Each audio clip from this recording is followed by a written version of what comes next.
Welcome to the Wealth Beyond Debt show. I'm your host, Maya, and joining me today is my wonderful team member, Sarah.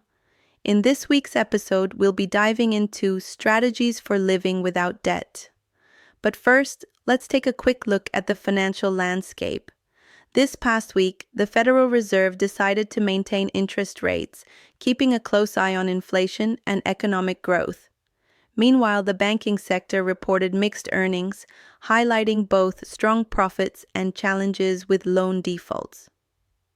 We're also seeing rising consumer credit, particularly in credit card debt, which raises important questions about household financial health. As we navigate these updates, we'll explore practical strategies to help you manage your finances and work towards a debt-free life. So, let's get started. Welcome to our discussion on debt-free living, an approach focused on taking control of your finances without the burden of debt. Absolutely, it's all about achieving financial independence by managing your money responsibly, right? Yeah, exactly. It's like building a life where you rely on your own income and savings instead of borrowing Right? and stressing about monthly payments. So we're talking about strategies that help you avoid debt and promote financial stability, correct? Yep, absolutely. The idea here is to prioritize budgeting, create an emergency fund, and focus on living within your means. It's a comprehensive roadmap to financial peace. And by doing that, you can eventually free yourself from the constant worry of high interest payments, right? Exactly. It's like imagine not having those monthly bills eating away at your Yeah. income.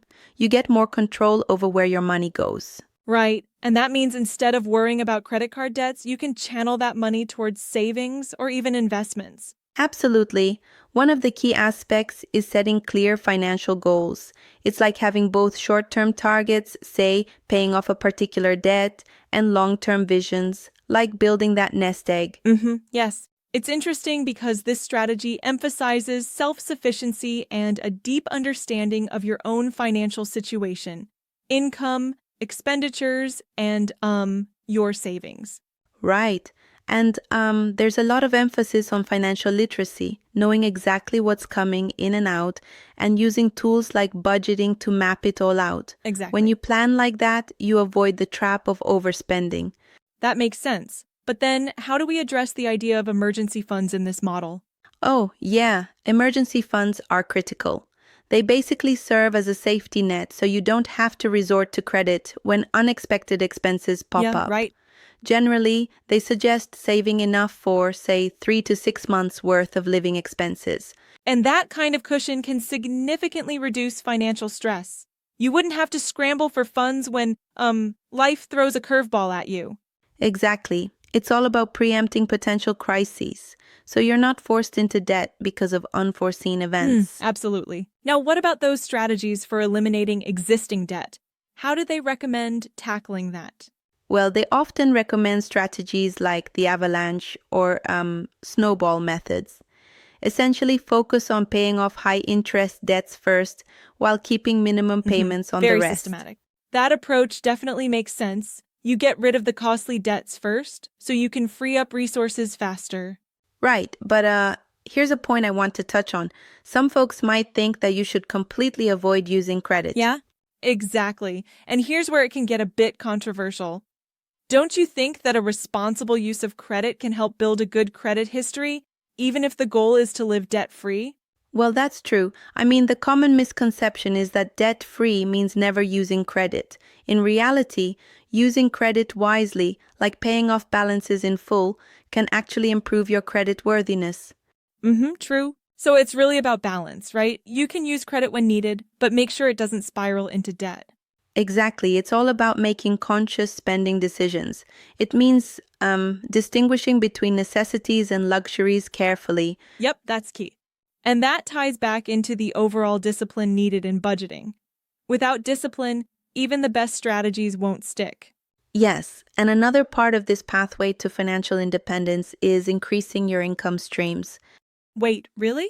Absolutely. It's about not just cutting expenses, but also ramping up income.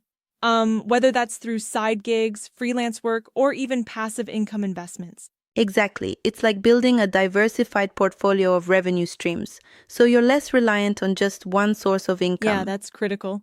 But do you think some people might argue that trying to increase your income can sometimes lead to burnout, especially when you're already managing tight budgets? That's a fair point. I mean, there's a delicate balance. You need to be persistent without overloading yourself. Yet, even Got small it. additional earnings can make a significant impact over time.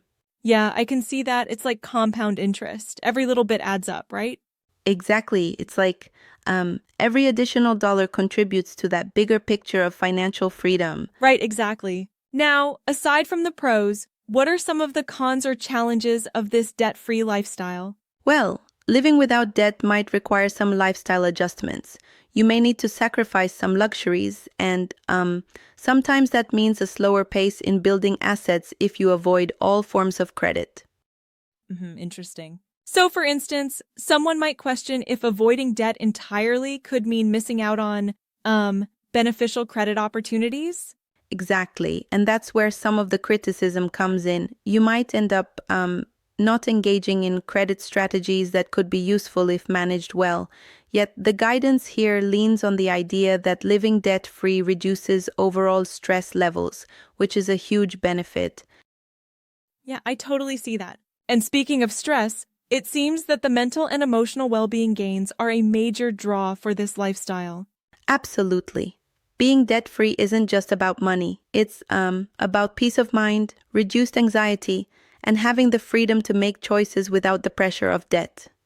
Right, very liberating. So, if an individual wants to start on this journey, what actionable steps should they take, practically speaking? First, set clear financial goals, both short-term and long-term.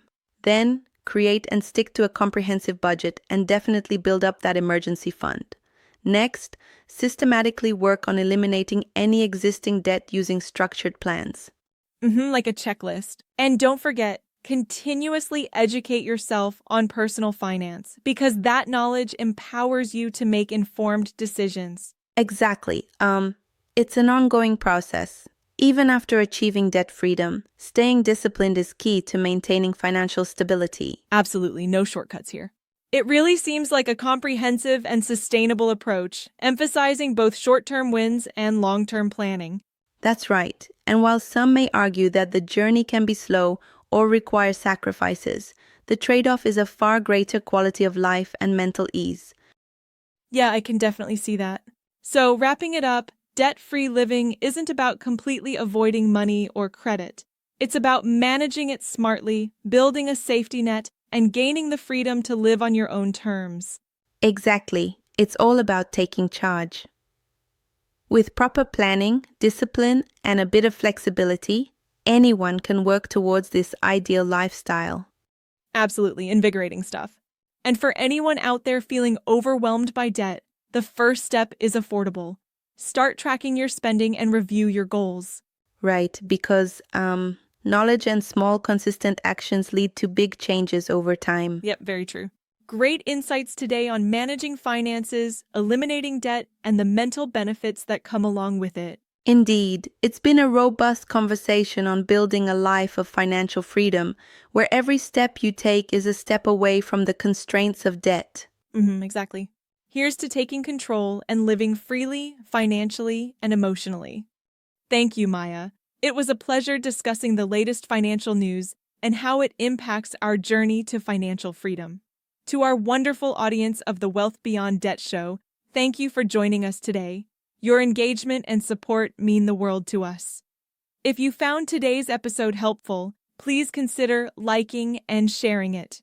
Together, we can empower more people to take control of their finances and move toward a debt-free future.